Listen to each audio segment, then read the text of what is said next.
عامر صاحب ٹینشن والی کوئی بات نہیں ہے، کیا یہ معطل اراکین نااہلی سے بچ پائیں گے؟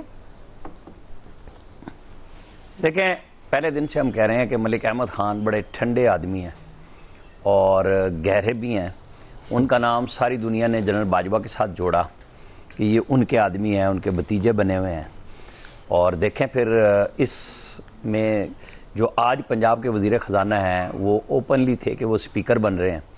اور آپ کو پتہ ہے کہ میں نے یہیں سے یہ خبر دی تھی کہ ملک احمد خان کو سپیکر اور جو ڈپٹی سپیکر ہیں ان کے نام دیے تھے کہ یہ ہر طرف ٹھیک کھیلتے ہیں، بات ٹھیک کرتے ہیں، سیاسی آدمی ہیں. کوئی یہ نہیں ہے کوئی ڈرائنگ روم کی سازش ہی صرف کرتے ہیں، تعلقات کو نبھانا جانتے ہیں. انہوں نے اپوزیشن کو جس طرح الیاس صاحب زیادہ اور بہتر بتا سکیں گے اکاموڈیٹ کیا. پی ایم ایل این پوری ناراض تھی ان سے کہ جی آپ ہر طرح سے اپوزیشن کا ساتھ دیتے ہیں، کمیٹیوں میں لا رہے ہیں، اور جو کام چودھری پرویز الہی نے بطور سپیکر نہیں کیے تھے آپ وہ بھی اپوزیشن کی لیے کر رہے ہیں اور رعایتیں دے رہے ہیں انہیں. یہ تنقید سنتے رہے، سمجھاتے رہے کہ ہمیں دونوں کو مل کے چلنا ہے. اور اب یہ بات آئی جائے گی نا کہ کیا طے کیا تھا اپوزیشن نے ان کے ساتھ. جب آپ نازیبا گالیاں دیں، فکرے کسیں، اشارے کریں اور چیف منسٹر خاتون ہوں، تو میرا خیال ہے کہ اگر کسی کو نہیں بھی سمجھ آتی تو اس فیصلے کی یہ لاجک واحد وجہ بھی ہو سکتی ہے کہ آپ ایک حد کراس کر گئے. آپ کو سپیکر نے گورنمنٹ کی ناراضگی مول لیتے ہوئے ہر طرح سے فیسیلیٹیٹ کیا. وہ کہتے ہیں نا جی کوئی ذاتی احسان نہیں کیا، بالکل کیا.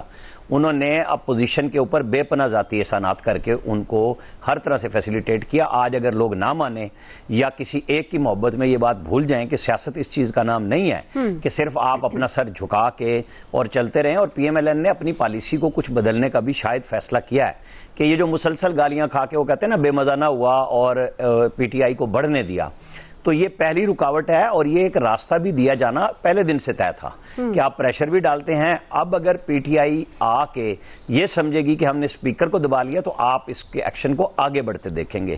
یہ معطلیاں کوئی پہلی دفعہ ملک احمد خان نے تو نہیں کی نا، چودھری پرویز الہی صاحب بھی کرتے تھے، باقی اسمبلیوں میں بھی ہو جاتا تھا. لیکن یہ پنجاب اسمبلی کی بات پنجاب اسمبلی سے ہی موازنہ ہوگا.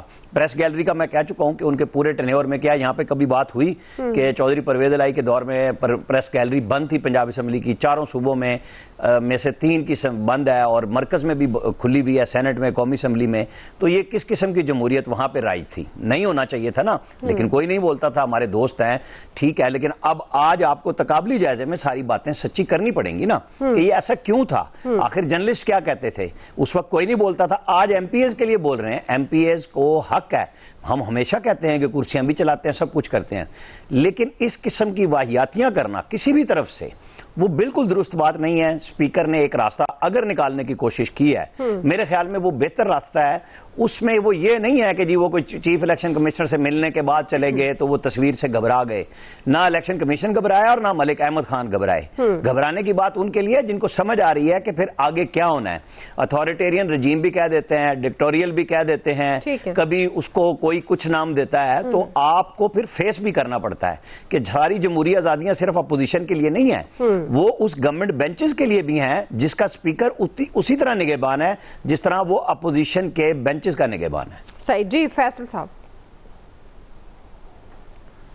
دیکھیے بات یہ ہے کہ اگر آپ جمہوری تناظر میں دیکھیں تو کون سا پاکستان کی تاریخ میں اگر ہم 85 سے لے کے اب تک کی دیکھ لیں جتنے ایوان ہوئے ہیں، ایوانوں کے بجٹ اجلاس ہوئے ہیں یا جس وقت کے صدر پاکستان کے اجلاس ہوئے ہیں، اس میں اس طرح کی ہنگامہ آرائی نہ ہوئی ہو. کیا یہ پاکستان کی پارلیمانی سیاست کا پہلا واقعہ تھا یا اس واقعے کے اندر کوئی ایسی چیز ہو گئی تھی جو پہلے کسی دور میں جو ہے وہ ایسا کام نہ ہوا ہو؟ یہ تو ہر دور میں ہوا ہے. 19-20 کا فرق تو ہو سکتا ہے، کسی دور میں کچھ زیادہ ہوا ہوگا، کسی دور میں جو ہے وہ شاید کم ہوا ہو. یہ جو ہوا ہے کم سے کم اگر یہ زیادہ نہیں تھا تو کم بھی نہیں تھا، یا کم نہیں تھا تو زیادہ بھی نہیں تھا. یہ کوئی ایسی چیز تو نہیں ہوئی تھی کوئی انوکھا واقعہ ہو گیا ہو، کوئی کرسیاں چل گئی ہوں، کوئی مار پیٹ ہو گئی ہو، کوئی جلاؤ گراؤ ہو گیا ہو. ایک معمول کا جو ہے وہ ایک احتجاج تھا، اس پہ جا کے اتنا انتہا پسند قدم اٹھانا جس کا کوئی اخلاقی جواز نہیں ہے، جس کا کوئی جمہوری جواز نہیں ہے، جس کا کوئی پارلیمانی جواز نہیں ہے. لیکن یہ تینوں جواز کی بات تو ہم جب کریں جب تینوں چیزیں اس معاشرے کے اندر موجود رہیں، پاکستان کی سیاست میں تینوں چیزیں بچی ہوں، تو تو نہ پاکستان کی سیاست میں اخلاقیات بچی ہے، نہ جمہوریت بچی ہے، نہ پارلیمان بچی ہے. تو بس ٹھیک ہے بھائی، ایک رش ہے، ایک دور ہے، جس کے ہاتھ میں ڈنڈا ہے اسی کے ہاتھ میں جو ہے وہ طاقت ہے. تو ٹھیک ہے، آپ ان کو جو ہے وہ فارغ کر دیں. قومی اسمبلی کے لوگوں کو بھی جو ہے آپ وہاں سے بھی جو ہے وہ فارغ کر دیں، اور KPK کے میں سے بھی جو ہے حکومت کو ختم کرتے ہیں. جہاں جب بھی بنیادی طور پہ تو تحریک انصاف کو نقصان پہنچانا ہے نا، بنیادی طور پہ تو اس تحریک انصاف کی آواز کو روکنا جو ہے وہ مقصود ہے.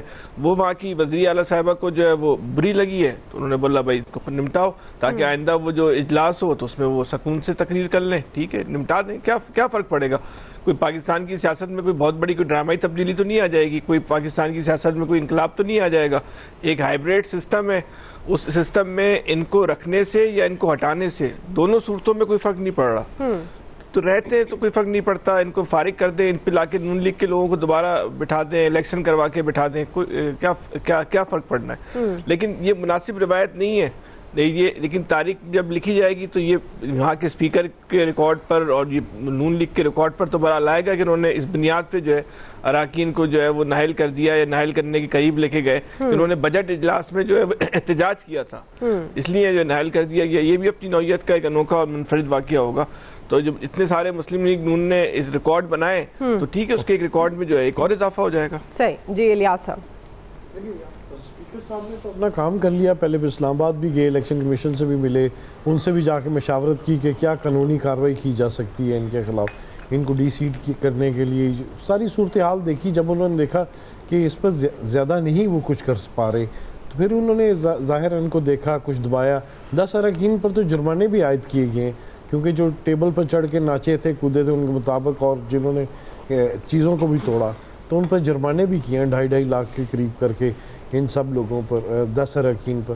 تو ظاہر ہے کل انہوں نے پھر اب دیکھا کہ ان کو کوئی سیف راستہ دینے کے لیے، خود بھی بچنے کے لیے، ان کو بھی بچانے کے لیے بیٹھیں گے. کل ان سے بات چیت کریں گے اور دیکھیں گے جن سے زیادہ وہ تنگ ہیں ان لوگوں کو بحال نہیں کریں گے، ان لوگوں کو ٹائم دیں گے. ان کو اس طرح کی جو صورتحال ہے، اس سے پہلے الیکشن جب بجٹ اجلاس ہوتا ہے یا کوئی اجلاس ہوتا ہے، اس میں حکومتی اور اپوزیشن اراکین بیٹھ کے آپس میں ایجنڈا طے کرتے ہیں کہ ایک دوسرے کے خلاف اس طرح کی نعرے بازی نہیں کریں گے، اس طرح کی. لیکن جب یہ اجلاس جب شروع ہوا تو ظاہر ہے تقریر میں ہر وقت اس طرح کے شور شرابہ، پیپر پھاڑنا، اس طرح ایک دوسرے کے شروع کرتے. تو اس ٹائم جو بھی کرتے رہے آپس میں بات چیت کرتے، لیکن جو اس میں جو چیزیں تھیں، کچھ نعرے ایسے لگائے جو کہ نہیں لگانے چاہیے، کیونکہ منتخب اراکین ہیں، عوام کے نمائندے ہیں، اور ان کو سلیقے سے رہنا چاہیے، تمیز سے ایک دائرے کے اندر رہنا چاہیے. لیکن وہاں وہ جو نعرے بازی جس طرح کی ہوتی رہی، اس کے بعد پھر اسپیکر صاحب نے یہی سمجھا تھا کہ ان کے خلاف کارروائی کی جائے. اگرچہ اسپیکر صاحب بڑے یعنی کہ نرم آدمی ہیں، یہ سب سختی سے نہیں کرتے، لیکن یہ کیونکہ بالکل عامر صاحب ٹھیک کہہ رہے تھے کہ تمام جو حکومتی اراکین ہیں ان کے ساتھ سے ناراض تھے، کیونکہ یہ ان کے ساتھ اپوزیشن کو بڑا ٹائم دیتے ہیں، ان کی بات سنتے ہیں. تو اس بات پر کافی پچھلے گزشتہ اجلاسوں میں بات چیت بھی ہوئی کہ اس طرح نہ کیا کریں اپوزیشن کو. تو ظاہر ہے پھر اس دفعہ انہوں نے اپوزیشن کو پھر ٹف ٹائم دینے کے لیے یہاں تک نوبت آئی ہے. اور اب ظاہر ہے کہ کل انہوں نے بلایا ہے تو اپوزیشن نے بھی یہی کہا کہ جی ہم جائیں گے، جا کے اپنا موقع پیش کریں گے. ٹھیک ہے، جمہوری روایت میں ایسے ہوتا ہے کہ اس طرح جانا چاہیے اور جا کے بات چیت ان کی سننی چاہیے. تو اس میں دیکھتے ہیں کیا طے کرتے ہیں، یا ان کو بحال کیا جاتا ہے. لیکن مجھے نہیں لگ رہا کہ سارے اراکین کو بحال کیا جائے. ان میں سے کچھ اراکین ہیں، ان سے بات چیت کی جائے گی کہ آئندہ وہ اپنا طریقہ کار جو ان کا لاہے عمل ہے وہ اس کو اس طرح نہ لے کے جائیں کہ اس نہج پہ جائیں کہ ان کے خلاف کارروائی کرنی پڑے. تو اسپیکر صاحب نے یہ اپنا ایک مکمل طور پر ایک ایجنڈا طے کیا اور وہ ان کے ساتھ بات چیت کرنے کے بعد ہی دیکھیں کیا صورتحال نکلتی. کل اب یہ جائیں گے، جب جائیں گے تم بات چیت کریں گے ان سے کہ جس نے کیا ان کو بتائیں گے، اس کو چارج شیٹ کریں گے، اس کے کرنے کی کوشش کریں گے. تو ظاہر ہے اس میں یہ بھی ہے کہ درمیانہ راستہ یہی نکلے گا، کیونکہ یہی کہا جا رہا تھا سارے کہ آپ غلط کر رہے ہیں. تو اسپیکر صاحب نے ایک اب دیکھا کہ ان سے کچھ لکھوائیں گے تاکہ یہ آئندہ کریں تو ان کے خلاف سخت کارروائی کی جائے اور ان کو جو ڈی سیٹ تک کرنے کا مرحلہ ہے اس تک لے کے جائیں. لیکن ایسا ہوتا وہ دکھائی نہیں دے رہا، کیونکہ کچھ ایسا کیا جائے کہ ان کو ڈی سیٹ کرنے کے لیے کام جی. شکیل انجم صاحب، یہ روایت غلط پڑے گی یا پڑ گئی جس طرح کا ایکشن ہوا، اور اب جو معاملہ ہے یہ جو درمیانی راستہ مل کر بات چیت سے ذاتی حیثیت انفرادی حیثیت اس معاملے کو نمٹانا، آپ کو لگتا ہے کہ اب جس طرح انیشیٹ کیا اسپیکر صاحب نے آپ اس سے پیچھے ہٹ رہے ہیں؟ دیکھیے ہم